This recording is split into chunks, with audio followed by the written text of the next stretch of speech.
waxaan maanta aad ugu faraxsanahay in SRSG-ga Ambassador James Wan iyo hay'adaha kale ee UN-ta sida FAO, UNHCR, WHO ay noogu yimaadeen maanta halkaan oo kala soo qayb galay shir oo hogaaminaya safiirku.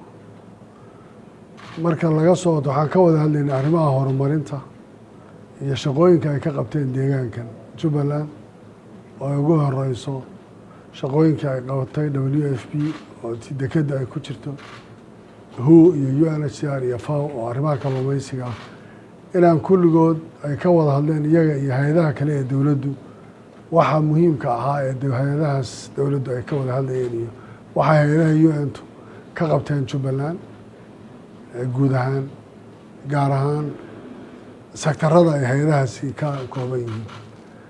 waxaa kale oo yeelanay kulan gaar ah safiirka oo aanu kaga wada hadlaynay arrimaha Soomaaliya ee siyaasadda.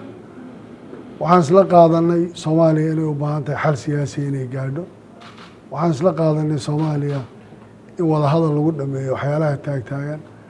waxaan isla aragnay inay muhiim tahay siyaasiyiintu inay ku heshiiyaan arrinta doorashada dhacaysa ayna soo dhaweynay labada dhinacba shirka dhuusamareeb la isugu tagayo berri inuu noqdo mid midho dhala dadkuna ay ka tashadaan. waxaan isla qaadanay inay u baahan tahay in la ixtiraamo heshiiskii 17 Sebtembar uuna yahay xalku in isaga korkiisa lagu shaqeeyo. waxaan aada uga hadlaynay inay fiican tahay in la isu tanaasulo madaxda Soomaaliduna ay qaadato hoggaanka ay leedahay. waxaan kala hadalnay waan ambassadorka isla aada ugala hadalnay oo annagu ka hadlaynay shayga ugu muhiimsan inay tahay in waxa la isku ogaado la fuliyo. Soomaaliya ayna maanta u baahnayn in dib u noqoto. Soomaaliya ayna maanta u baahnayn dagaal sukeeya. loona baahan yahay mas-uuliyiinta Soomaalidu inay gartaan waxa maanta hor yaalla iyo xaaladda hortaallaa sida ay tahay. waxaan aada ugala hadalnay in niyad wanaagsan la muujiyo, niyaddaa wanaagsanna ay keenayso in dadku markaa is-afgarad iyo wax walba wanaagga laga raaco. waan rajaynayaa ummadda Soomaaliyeedna waan u sheegayaa in shirkaas dhuusamareeb uu noqon doono shir midho dhala, goobjoogayaal badanna ay jiri doonaan, lalana socon doono.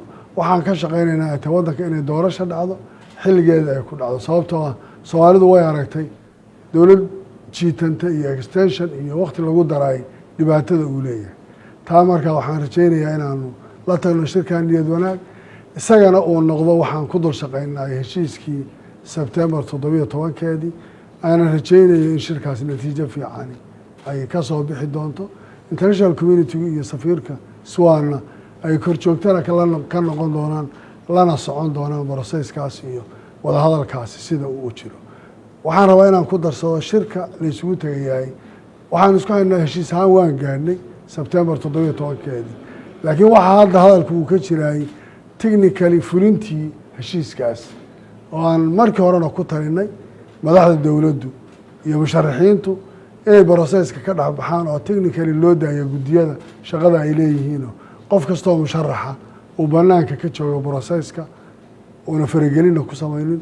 waxaan rajaynayaa soo noqodka dambe ee laamahan aan isu soo noqonada inaan iyagoo sidan si ka bedelan oo horey looga gudbay aan isugu iman doona haddii la haydho. waan ka hadalnay arrinta gobolka Gedo dagaalada ka dhacay inaan loo baahnayn caqabada taalla, laakiin qof waliba mas-uuliyadda intuu ku leeyahay uu ka qaadi doona. haddaan Jubbaland nahayna waanu sheegnay waxa aan kala kulannay iyo dhibaatadan haysata iyo dadka banaanka jooga iyo mushkiladdu marba intay laagtahay. markaa Masar Ambassador ku soo dhowow waan kaga mahadcelinayaa booqashadiina iyo niyad wanaagga aad ku timaadeen. waana rajaynayaa shirka dhuusamareeb ee la tegi doono inuu goodwill noqon doono, wanaag fiican lagala kulmi doono, niyad fiican lala tegi doono, waxa ka soo baxana Soomaalidu ay doonto haddii aanu annagu la nimaan niyad wanaag. ahlan wasahlan.